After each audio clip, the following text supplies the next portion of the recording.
এক এক করে যখন সত্য বের হয়ে আসতে থাকে, তখন আর লুকানোর কিছুই থাকে না। যাদের আমরা বছরের পর বছর সবচেয়ে শক্তিশালী ভাবতাম, যাদের নাম শুনলেই মানুষ ভয় পেত, আজ তাদের নামই আদালতের রায়ে উঠে আসতেছে। যে মানুষ বলেছিলেন আমি নিতে আসিনি দিতে এসেছি, আজ তার নামে উঠে আসছে ফ্লোর দখল, স্বর্ণের লকার, সম্পদের অপব্যবহার। প্রশ্ন হচ্ছে, এটা কি শুধু রাজনীতি, নাকি এটা বিশ্বাসঘাতকতার সবচেয়ে বড় উদাহরণ? যেগুলো বের হচ্ছে এগুলো কোনো বড় আদর্শের লড়াই না, এগুলো একদম নিচুমানের দুর্নীতি। প্রথমে আমরা দেখলাম গণহত্যার মামলার রায়। সেখানে শেখ হাসিনাকে মৃত্যুদণ্ড দেওয়া হয়েছে। অনেকে বলবে এটা তো বিপ্লব ছিল, যুদ্ধ ছিল, রাজনৈতিক সংঘর্ষ ছিল। ঠিক আছে, ধরি ওটা বিপ্লব ছিল বা একটা যুদ্ধ, যেখানে তিনি পরাজিত হয়েছেন। যুদ্ধ হলে তো বিচার হয়, যারা ক্ষমতা থেকে রক্তপাত ঘটায় তাদের বিচার হয়। এই যুক্তিটা অনেকেই মানে, কিন্তু এখন যেটা আসছে পুলট দুর্নীতির মামলা, এইটা একদম আলাদা জিনিস।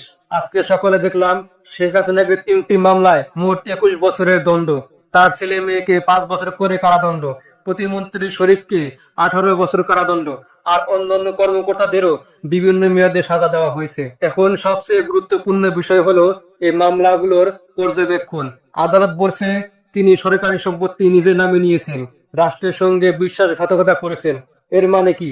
তিনি দেশের শাসক হিসাবে শপথ নিয়েছিলেন যে রাষ্ট্রের সম্পত্তি রক্ষা করবেন, কিন্তু তিনি সেই আমানতের খেয়ানত করেছেন। রাষ্ট্রের সম্পত্তি নিয়ম বহির্ভূত ভাবে নিজের নামে লিখে নিয়েছেন।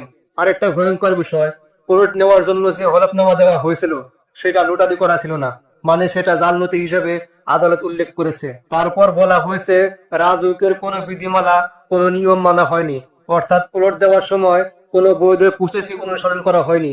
এখন প্রশ্ন হচ্ছে, এটা কোন ধরনের কাজ? এই বছরের শুরুতে দুদক শেখ হাসিনা ও তার পরিবারের বিরুদ্ধে মোট 6টি মামলা করেছে। এর মধ্যে আজ 3টা হয়ে গেছে, আর 3টা বাকি আছে। শেখ রেহানা, ববি আর টিউলিপকে নিয়ে।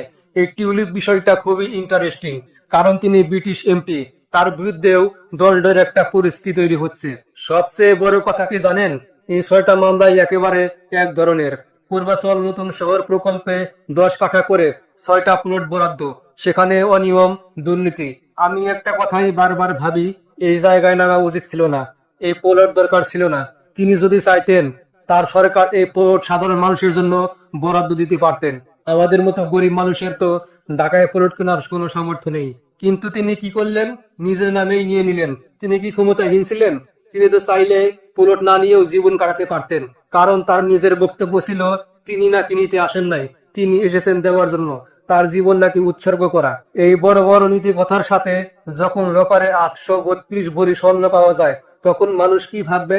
ঠিক আছে, উপহার পেতে পারেন, কিন্তু উপহার পেলে সেটা তো পার্টির তহবিলে দেওয়ার কথা, না হলে রাষ্ট্রীয় কোষাগারে দেওয়ার কথা। কিন্তু তিনি কি করেছেন? নিজের ব্যক্তিগত লোকারে রেখে দিয়েছেন। তিনি উপহার পেয়েছেন ব্যক্তি হিসেবে না, প্রধানমন্ত্রী হিসেবে উপহার পেয়েছেন, আওয়ামী লীগের সভানেত্রী হিসেবে উপহার পেয়েছেন।